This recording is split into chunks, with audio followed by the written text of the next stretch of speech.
एक ब्राह्मण थे तो तीर्थ यात्रा करना चाहते थे, उनके लड़के थे पर उनकी ज्यादा आज्ञा नहीं पालन करते थे, तो सोचा कि बूढ़ा अकेले तीर्थ यात्रा कैसे कर पाऊंगा। तो एक गरीब ब्राह्मण का लड़का था, उससे कहा कि भैया तू इधर उधर नौकरी के लिए भटकता, अगर तू मुझे तीर्थ यात्रा करवा दे तो मैं तेरी खान पान की व्यवस्था और धनराशि भी दे दूंगा। ब्राह्मण ने कहा चलो अच्छा है, आपके साथ तीर्थों का भी दर्शन होगा।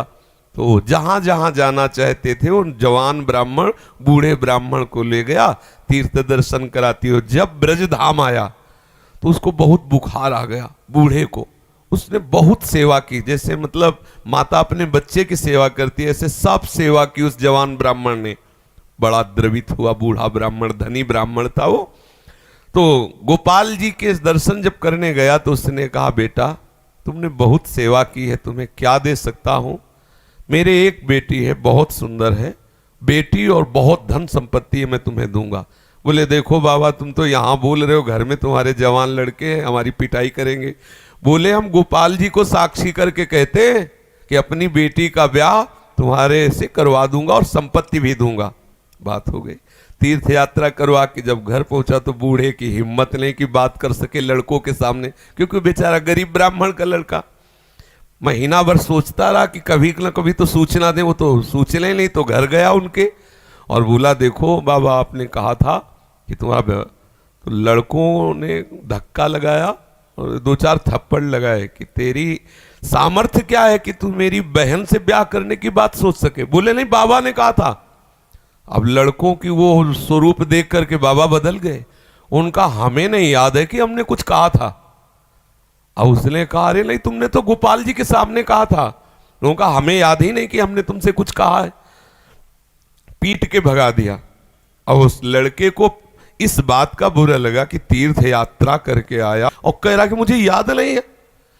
अब मैं अपनी तरफ से तो कहा नहीं था ब्याह करने की, और इसने हमारा अपमान भी करवाया, अब तो ब्याह करके ही रहेंगे। उसके जिद चढ़ गई। उसने पंचायत बुलाई और पंचायत में कहा कि इसने हमें तीर्थ यात्रा के लिए प्रेरित किया, तीर्थ यात्रा ले गया, मैंने इसकी सब सेवा की, इसने ठाकुर जी के सामने मेरे ब्याह की बात कही। तो बोले कोई और गवाही दो तब बात बनेगी। बोले गवाही में तो केवल हम ही और ये बुढ़ा और ठाकुर जी थे। तो बोले अब भाई गवाही तो दो में क्या, तुम जो कह रहे हो कि इन्होंने कहा वो कह रहे नहीं कहा, तो तीसरा चाहिए। वो तीसरे में तो ठाकुर जी थे। तो बोले अगर गवाही दे दें तो ब्याह हम जबरदस्ती करवा देंगे। पंचायत पहले लगती थी गांव में, जैसे होता है ना न्यायालय, तो छोटा मोटा न्यायालय समझो गांव का, पंच लोग जो निर्णय कर देते थे फिर वही होता था। तो बुढ़े से कहा तो बुढ़ा राजी हो गया, क्योंकि उसे पता था गोपाल जी थोड़ी आएंगे। उसने कहा अगर गोपाल जी कह दें पंचों के बीच में आके कि हाँ हमारे सामने ब्याह की बात हुई थी, तो अब किसी की बात नहीं मानेंगे, हम ब्याह कर देंगे। लड़के भी राजी हो गए, क्योंकि सबको पता था कि कोई ठाकुर जी मूर्ति थोड़ी चल के आएगी। और उसने मूर्ति नहीं माना था, उसने साक्षात ठाकुर जी माना था। आया वृंदावन और ठाकुर जी का शयन हो गया था। अब वहां से अब वो बहुत परेशान कि अब कल तक हम रुके फिर ठाकुर जी से बात करें, तो ऐसा। अब दरवाजा बंद थे, खटखटाया, क्योंकि उसके लिए मूर्ति थोड़ी है, और कहा सुनो गोपाल जी हम तुमसे ये पूछने आए कि वो जो वृद्ध ब्राह्मण था उसने कहा था कि नहीं तुम्हारे सामने ब्याह की बात। दो चार बार आवाज लगाई तो वहां से तो कोई उत्तर नहीं आया।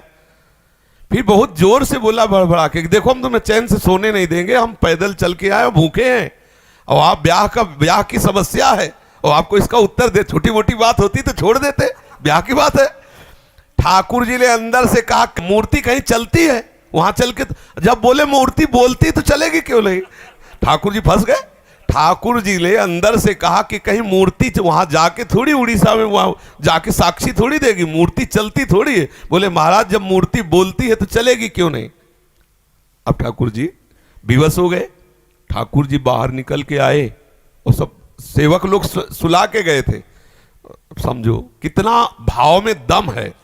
उसने देखा बहुत सुंदर गोपाल जी साक्षात ठुमुक ठुमुक कर करके आए, नौ किशोर। बोले देखो हम चलने के लिए तुम्हारे भाव के कारण राजी तो है, लेकिन भोग राग की व्यवस्था, क्योंकि हम वृंदावन के ठाकुर, हमें तो चक माल चाहिए, हमको चना चवेना में तो रुकने वाले हैं नहीं, रबड़ी गुलाब जामुन ये सब चक्कर चाहिए। तो बोले देखो कुछ रुपया तो है, अब शादी का चक्कर, इसलिए व्यवस्था तो तुम्हारी बनाएंगे ही हम। तो बोले कैसे चलोगे? बोले चलेंगे तो हम पैदल ही, आगे आगे तुम चलना, पीछे पीछे हम चलेंगे, थोड़ी थोड़ी देर में कुछ भोग लिए रहना, हमको भोग लगा देना। बोले अब हम चले और तुम आ रहे हो कि नहीं आ रहे हो ये मुझे कैसे पता चलेगा? बोले नूपुरों की ध्वनि तुम्हें सुनाई देगी, अगर पीछे मुड़ के देख लिया तो जहां से मुड़ोगे वही हम खड़े हो जाएंगे, आगे नहीं चलेंगे। बात तय हो गई, चल दिए ठाकुर जी। अब आप देखो क्या मूर्ति है। अब वो बीच बीच में भोग लगाता हुआ जब अपने गांव के नजदीक पहुंचा तो सोचा केवल नूपुरे बज रहे हैं कि आ भी रहे हैं। मुड़ के देखा तो ठाकुर जी खड़े। बोले चलो, बोले अब नहीं, अब सबको लिवा के यहीं लाओ क्योंकि हमारा तुम्हारा वादा था। तो बोले कोई बात। गांव में दौड़ता हुआ गया, सबसे हल्ला मचा, वृंदावन के ठाकुर पधारे साक्षी देने के लिए। अब तो भीड़ इकट्ठा, साक्षात ठाकुर। अब सब पंच आ गए, तो अब पंचों के सामने बुढ़े को कुछ बोलने की हिम्मत नहीं रही।